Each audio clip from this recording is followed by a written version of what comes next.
Hi friends, welcome back to my YouTube channel. સ્વાગત છે તમારું આજના નવા ફ્રેશ વ્લોગમાં.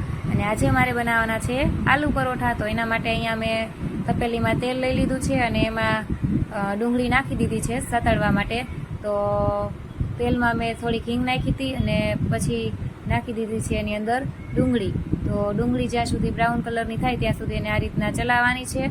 અને પછી એની અંદર હું હમણાં ઉમેરવાની છું હવે આદુ મરચી અને લસણની પેસ્ટ જે મેં બનાવીને તૈયાર રાખી છે.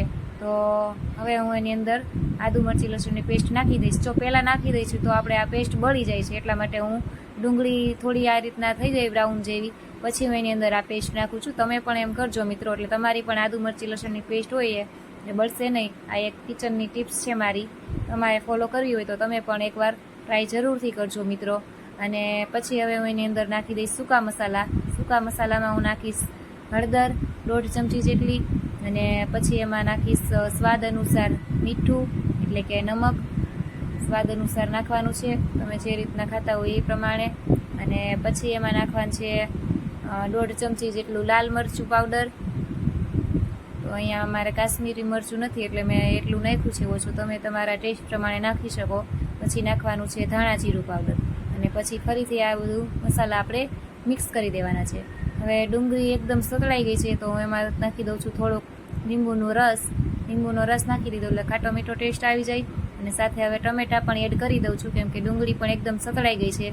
ડુંગળી એકદમ સતળાઈ ગયા પછી ટમેટાં નાખવાના મિત્રો, એટલે મસ્ત મસાલો બને. હવે મસાલો બનીને તૈયાર થઈ ગયો છે.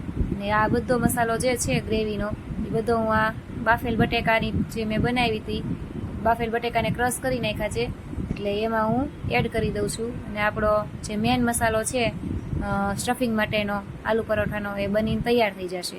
હવે એને મિક્સ કરવાનો છે સારી રીતે. અહીંયા મેં બાફેલા બટેકા લઈ લીધા હતા અને એને એકદમ ક્રશ કરી નાખ્યા છે સરસ મજાના. અને પછી આ જે મસાલો મેં બનાવ્યો એટલે કે ગ્રેવી જે બનાવી છે એને બાફેલા બટેકાની અંદર આ રીતના સરસ રીતે મિક્સ કરી દેવાની છે.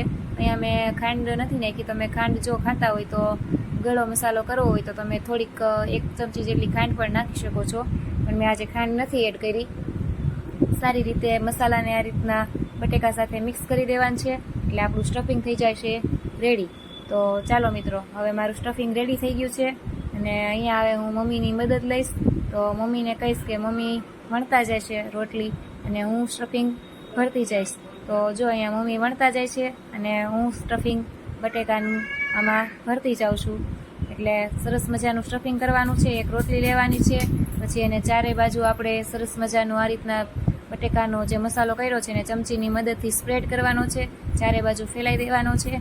અને એની ઉપર પછી આપણે બીજી રોટલી મૂકી દઈશું એટલે આપણું આલુ પરોઠું થઈ જશે રેડી. આ રીતના પણ કરી શકો છો. અને તમે મસાલાને થોડીક રોટલી વણીને એમાં પછી મસાલો ભરીને તમે કરી શકો, પણ મારાથી એમ ફાટી જાય છે એટલે હું એ રીતથી નથી બનાવતી અને હું મારી આ રીતથી બનાવું છું. તમે પણ આ રીતથી બનાવજો મિત્રો, જો તમારે ઓલી રીતના ફાટી જતું હોય તો.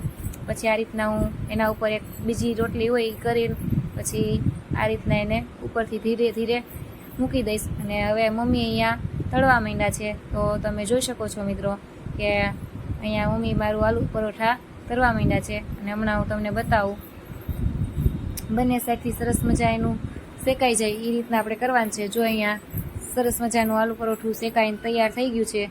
તો ચાલો જેને ખાવા હોય અને મારા વિડીયો લાઈક કરજો અને મળજો હવે નવા બ્લોગમાં. આવજો.